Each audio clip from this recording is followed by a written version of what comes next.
നമസ്കാരം. ഗസയിൽ നിരുപാധികവും സുസ്ഥിരവുമായ വെടിനിർത്തൽ ഉടൻ വേണമെന്ന് UN രക്ഷാസമിതി അറിയിക്കുന്നുണ്ട്.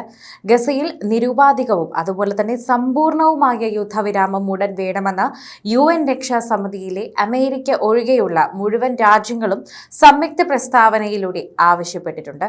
ഇന്നലെ രാത്രി ചേർന്ന UN രക്ഷാസമിതിയുടെ പ്രത്യേക യോഗം ഗസയിലെ സ്ഥിതിഗതികളിൽ അങ്ങേയറ്റം ആശങ്ക രേഖപ്പെടുത്തി. പട്ടിണിയും പോഷകാഹാരക്കുറവും മൂലം 41,000 കുഞ്ഞുങ്ങൾ മരണവക്കിലാണെന്ന് രക്ഷാസമിതി പ്രസ്താവനയിൽ ചൂണ്ടിക്കാട്ടി.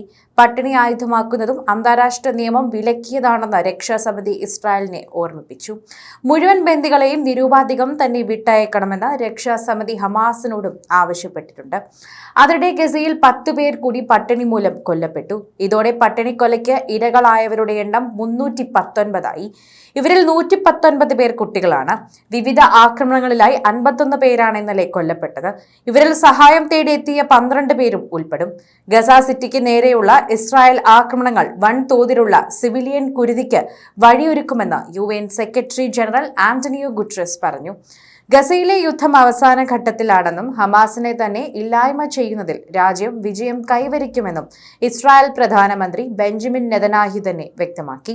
ബന്ദികളുടെ മോചനത്തിന് ഹമാസുമായി കരാറിൽ എത്തണമെന്നാവശ്യപ്പെട്ട രാജ്യത്തുടനീളം പ്രക്ഷോഭം ശക്തിയാർജിക്കുന്നതിനിടയിലാണ് നെതന്യാഹുവിന്റെ പ്രതികരണം. ജെറുസലേമിലെ നെതന്യാഹുവിന്റെ വസതിക്ക് മുന്നിൽ ബന്ദികളുടെ ബന്ധുക്കൾ ഉൾപ്പെടെ ആയിരങ്ങൾ പ്രതിഷേധിച്ചു. അധിനിവേശിത വെസ്റ്റ് ബാങ്കിലെ നബുലസ് പട്ടണത്തിൽ തന്നെ ഇസ്രായേൽ നടത്തിയ ആക്രമണങ്ങളിൽ 80 ഫലസ്തീനുകൾക്ക് പരിക്കേറ്റു. വംശഹത്യ മറച്ചുവെക്കാൻ വാർത്ത തന്നെ ഇല്ലാതാകണം. ലോകത്തിന്റെ കണ്ണും കാതുമായി ഫലസ്തീനിൽ പ്രവർത്തിക്കുന്ന റിപ്പോർട്ടർമാർ ഇല്ലാതാകണമെന്നതാണ് ഇസ്രായേലിന്റെ തന്നെ ഒരേ ഒരു ശ്രമം. അതുകൊണ്ട് തന്നെയാണ് ഇസ്രായേൽ ജേർണലിസ്റ്റുകളെ പോലും കൊന്നൊടുക്കുന്നത്. സാക്ഷികളെ ഇല്ലാതാക്കാൻ, തെളിവ് നശിപ്പിക്കാൻ, ലോകത്തിന് മുൻപിൽ തന്നെ സത്യം മറച്ചു പിടിക്കാൻ തന്നെ എല്ലാവരും നോക്കുന്നു. ഗസയ്ക്കുള്ളതറിയാം. ഗസയുടെ പോരാട്ടത്തിന് എല്ലാവർക്കും അറിയാം. റിപ്പോർട്ട് ചെയ്യുന്നതും ചെറുത്തുനിൽപ്പാണെന്നും അതിജീവനമാണെന്നും അറിയാം. അതുകൊണ്ട് തന്നെ ഇസ്രായേലിന്റെ കണക്ക് തെറ്റിച്ച് ഓരോ തവണയും പുതിയ ജേർണലിസ്റ്റുകൾ രംഗത്ത് വരുന്നുണ്ട്. ഈയിടെയായി തന്നെയാണ് ഇപ്പോൾ അനസ് അൽ ഷെരീഫ് മരിച്ചു വീണ അതേ സ്ഥലത്ത് അതേപോലെ തന്നെ തമ്പ് പണിത് പുതിയ റിപ്പോർട്ടർമാരും എത്തിയത്. അതുപോലെ അനസിന് പിന്നാലെ അൽ ജസീറയ്ക്ക് വേണ്ടിയും പുതിയ ഒരു ലേഖിക രംഗത്ത് വരികയും ചെയ്തിരുന്നു. മറാം ഹുമൈദ എന്നാണ് പേര്. ഇസ്രായേൽ വായടപ്പിക്കാൻ നിരന്തരം ശ്രമിക്കുന്നു. ജീവൻ പോയാലേ വായടങ്ങൂ എന്ന മട്ടിൽ ഫലസ്തീൻ ജേർണലിസ്റ്റുകളുമുണ്ട്. അമേരിക്കൻ മാധ്യമ പ്രവർത്തകനായ റിച്ചാർഡ് സാൻഡേഴ്സ് ചൂണ്ടിക്കാട്ടുന്ന ഒരു കാര്യമുണ്ട്. ഗസയിൽ തന്നെ കൊല്ലപ്പെട്ട ജേർണലിസ്റ്റുകളുടെ എണ്ണമാണത്. അമേരിക്കൻ ആഭ്യന്തര യുദ്ധം, അതുപോലെ തന്നെ ലോകയുദ്ധം 1, ലോകയുദ്ധം 2, കൊറിയൻ യുദ്ധം, വിയറ്റ്നാം യുദ്ധം, അതുപോലെ തന്നെ കംബോഡിയൻ യുദ്ധം, യുഗോസ്ലോവിയ യുദ്ധം, അഫ്ഗാൻ യുദ്ധം, യുക്രൈൻ യുദ്ധം എന്നിവയെല്ലാം തന്നെ കൂടി മൊത്തം കൊല്ലപ്പെട്ടവരെക്കാൾ കൂടുതലാണ് എന്ന് തന്നെയാണ് പറയുന്നത്.